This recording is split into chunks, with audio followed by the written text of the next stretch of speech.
नमस्कार। एक ज़रूरी बात मैं आपसे शेयर करना चाहूँगी। आपसे गुज़ारिश है कि आप गरीब कन्याओं के विवाह के नाम पर उनकी ज़िंदगी को बोझ मत बनाइए।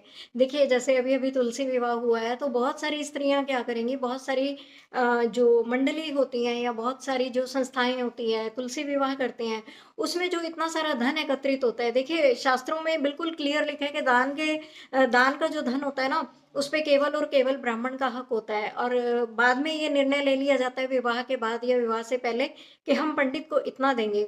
हैं एक तो आप भगवत बुद्धि देखिए कि पंडित में भगवत बुद्धि ही नहीं है। अरे साक्षात नारायण का रूप शास्त्रों से बोलते हैं और ये ऐसा नहीं है कि इन्होंने अपने आप को ज़्यादा प्रमोट कर लिया है ब्राह्मणों ने स्वयं से, इसलिए इन्होंने ऐसा बोला कि भगवान के इक्विवेलेंट ये लोग अपने आप को रखते हैं, शास्त्र इन्होंने लिखे हैं वगैरह-वगैरह। नहीं, ऐसा कुछ नहीं है।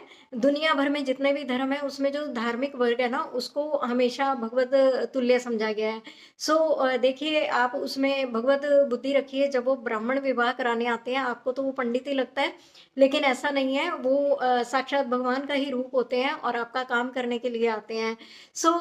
इस तरह के मज़ाक करना बंद कीजिए और शास्त्र बिल्कुल क्लियर कहता है कि दान के ऊपर केवल और केवल ब्राह्मण का हक है। तो ऐसे लोग जो जिन्होंने कोई कार्तिक मास में स्नान नहीं किया है, दान नहीं किया, पूजा-पाठ नहीं की, कोई नियम नहीं लिए, वो सारा का सारा दान आप गरीब कन्या के नाम पर उस लड़का और लड़की को जो दे देते हैं ना, वो उनके ऊपर बहुत भारी बोझ है, हैं? उनका घर बसाने से पहले ही आप इस तरह का बोझ उन पे पटक देते हैं। अगर आपको उनके कल्याण की इतनी ही कामना है, तो जो आप 1-2 साड़ी, सूट, थोड़ा बहुत पैसा, बर्तन और जो छोटी-मोटी चीज़ें आप निकाल कर देते हैं उनको और थोड़ा तुलसी विवाह के नाम पर जो भी आप मनी वगैरह निकालते हैं, उतना ही अगर आप और आपका वो तथाकथित समाज जिसने विवाह में इतना दिया था, वो सब आप थोड़ा-थोड़ा और निकालेंगे तो एक कन्या का विवाह बहुत आसानी से हो जाएगा।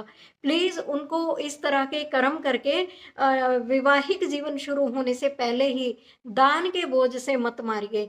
ये और आपको भी इस पुण्य का कोई फल नहीं मिलेगा, उल्टे पाप की प्राप्ति होगी, अधर्म की प्राप्ति होगी। पाप जब लगता है ना तो वो दिखता नहीं है, बस इसकी यही प्रॉब्लम है कि वो जब लग जाता है ना वो दिखता नहीं है। वो कब पता लगता है? जब जीवन में तरह-तरह की समस्याएँ आती हैं।